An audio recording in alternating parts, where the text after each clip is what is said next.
Good morning, NA family, from Turkey Foot Nature Park.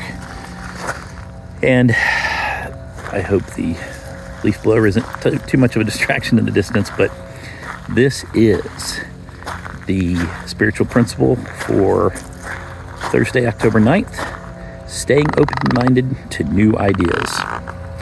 Being open-minded allows us to hear something that might save our lives. It allows us to listen to opposing points of view and come to conclusions of our own. Basic text, chapter 9, just for today, living the program.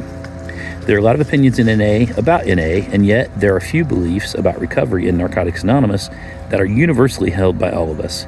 Certainly, we are an abstinence-based program, and NA basics are made clear in our literature. Meetings, steps, sponsorship, service, and a relationship with a higher power. Our primary purpose of carrying the message to other addicts is also plainly stated.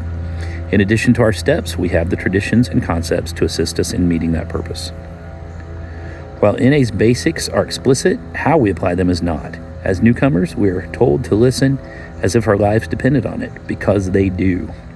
It is through practicing open-mindedness that we can find our personal journey in recovery, using the basics in the ways that work best for us. When we're new, we have no idea how to work a program of recovery, though sometimes we think we do and have no problem saying so. Mostly, we rely on sponsors and other more experienced members to show us how they do it. This is where some members' very passionate and sometimes opposing views arise. For example, how many meetings we should be attending, how to work step 10, or how long to hang on to a service position. But there's no exact blueprint for working a program of recovery, no model of the recovering addict. All we know is what has worked for us.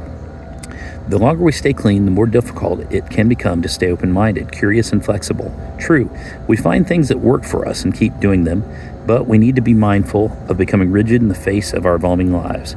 A new job or relationship or a sudden hardship might merit a different approach from what we're used to. We may find ourselves just as we did in early recovery, asserting what we think we know instead of listening and being open to others' perspectives and input. Wherever we are in our recovery, open-mindedness doesn't mean that we have to change our views or our actions, but it means we're listening and exploring different options. When I find myself reluctant to hear others' ideas, I'll take note of what's getting in the way. Then I'll listen with an open mind and draw my own conclusions.